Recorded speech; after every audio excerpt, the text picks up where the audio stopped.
From MTN News, this is Montana This Morning.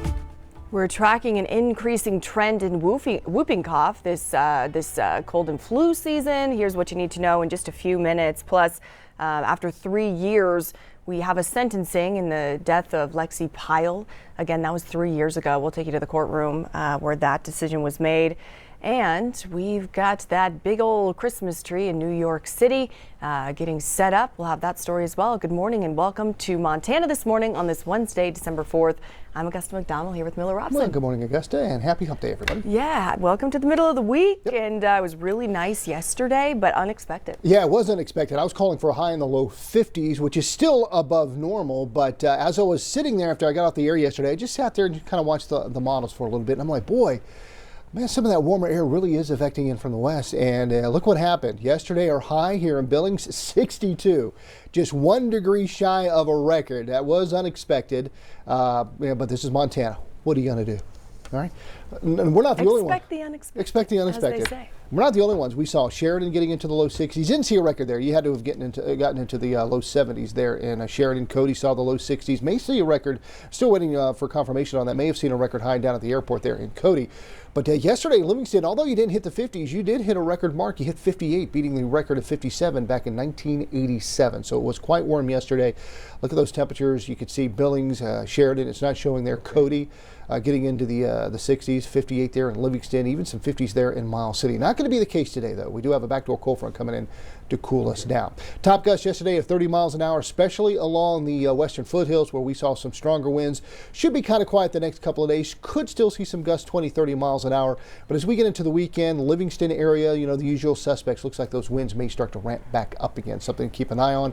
It's been a dry month, year, and of course the snow totals, well, we're lacking there.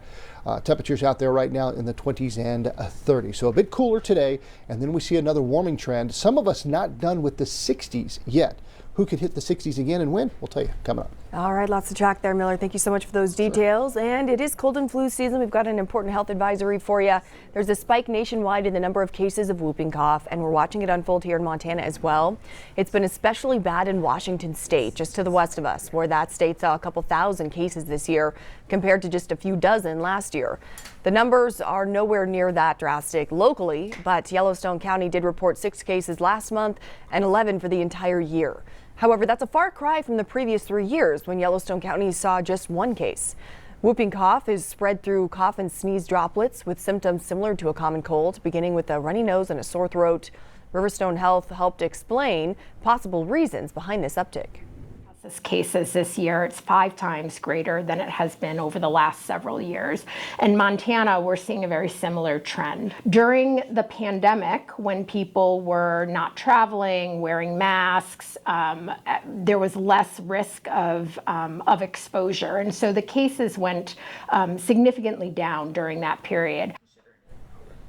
Riverstone says that while it's a serious illness, it's generally treatable with antibiotics and most people make a full recovery. And a busy intersection in Billings under construction Tuesday, and traffic was backed up after a water main break created slick and hazardous roads. That break first happened last Friday, but as our Charlie Kleps found out, it wasn't fixed until Tuesday afternoon, causing frustration for some residents. I'm standing near the intersection of 32nd Street and Central Avenue, where over the weekend a water main break caused a little bit of flooding in this area. As you can see, it's now being fixed, but it's leading to some heavy traffic. It's typically not a welcome sight. This intersection is pretty busy. A busy intersection with construction underway. But for nearby business owners and Billings drivers, this work is actually much appreciated. There was ice on the road. After a water main break on Friday led to water spilling over the road, creating ice and slick streets. Really, it was almost business normal until we kind of noticed a lot of spinning wheels, things like that. Farmers Insurance owner Dan Clevidence first noticed the issue on Monday when he returned to work, which initially caused some worry. Concern for sure, and there's a little of hey, I'm sure this has been reported, How do I know if it's been reported? We knew about it, that it had a leak out there. We just had to get things scheduled. Superintendent for Distribution and Collection Scott Emmerich says the problem was on the city's radar, though these projects can take time to start with potential water outages affecting the businesses. In case we had to shut the water main down, we had to coordinate efforts so that if we did have to, we weren't really impacting their business that much. And while the roads might have gotten slick, Emmerich says the break itself was minimal, so the primary concern was to limit the effects. You're trying to juggle all those things in there to try to get the work done that be least impactful on the community. All reasons why this was easily tolerated by business owners. Appreciate them guys jumping on it and getting it done. In Billings, Charlie Kleps, MTN News. Charlie, thanks so much. And in court news this morning, justice served in a criminal endangerment case that left a 19-year-old Laurel woman dead more than 3 years ago. A Yellowstone County judge handed down a sentence of 5 years in prison to Peyton Hunter after more than 5 hours of testimony. Hunter is charged in the death of 19-year-old Lexi Pyle for speeding and drinking before crashing his car with Pyle inside. Arlene Howder takes us inside the emotional courtroom as family and friends reacted to the sentencing.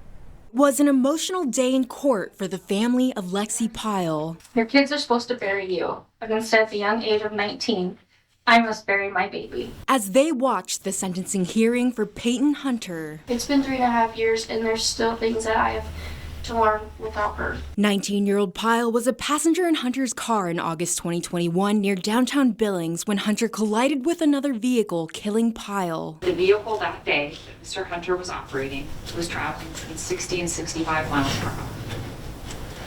Double the posted speed limit. Hunter was initially charged in April of 2022 with 2 felonies, with prosecutors alleging he was speeding and drinking alcohol before the crash. He later entered a plea agreement that resulted in a criminal endangerment charge. Your Honor, the family and the state are asking for a maximum sentence in this case. The prosecution argued that Hunter should receive a 10-year prison sentence, while the defense asked for a more lenient sentence with time deferred. He has not skirted responsibility for this accident at any point. He deserves the same opportunity to demonstrate that he can be a model probationer. Before Pyle was killed, Hunter had received 4 traffic citations for speeding. March 4th, 2021, 85 and a 70. March 26th, 2021, 92 and a 65. May 28th, 21, 95 and an 80.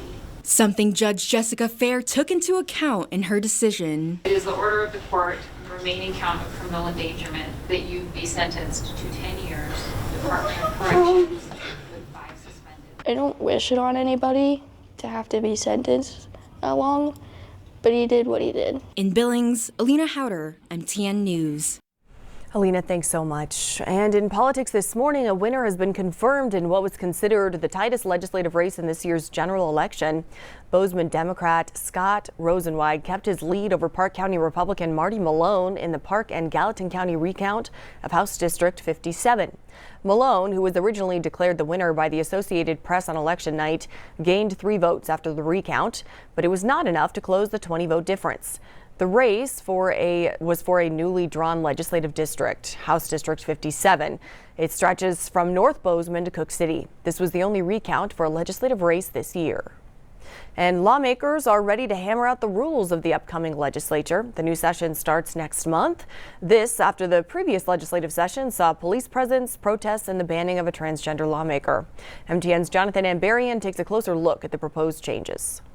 The legislative rules create a framework for how the upcoming legislative session is going to run, and we now have the first proposal for how the rules could change for next year. Senators and representatives met together Tuesday morning and separately in the afternoon to advance rules resolutions for the House, Senate, and both chambers together. Some of the biggest changes were in response to what happened during the 2023 session. The majority Republicans added an amendment saying a governor's veto is officially received when legislative staff timestamp it. It's intended to clarify situations like last year when a court ordered a veto override poll on a bill Governor Greg Gianforte had vetoed near the end of the session, saying it wasn't clear lawmakers had an opportunity to overturn it. Democrats in the minority had wanted to say a veto wasn't received until it was officially read in the chamber, but majority Republicans said that wasn't necessary. January. If somebody wanted to play some games with a veto, they could sit on it and not forward it to the Senate, so it would never actually be read over the rostrum. We don't need to add a second step, as we know every step has a chance for gamesmanship and other things to happen. The Senate Rules Committee also adopted a change allowing a debate on the motion to officially adjourn the session. In 2023, the Senate adjourned on a surprising early motion, leaving a number of bills in uncertainty. The full Joint Committee also voted on party lines to add an amendment, giving the legislature final say on whether a bill is identical to one that's already failed. After the Montana Supreme Court said last year that lawmakers had acted in bad faith, partly because an overturned law included language from previously defeated bills. This is only an initial step. The Rules Committees will have to meet again once the session begins in January, and the full chambers will have to approve the rule proposals. In Helena, Jonathan Amberian, MTN News.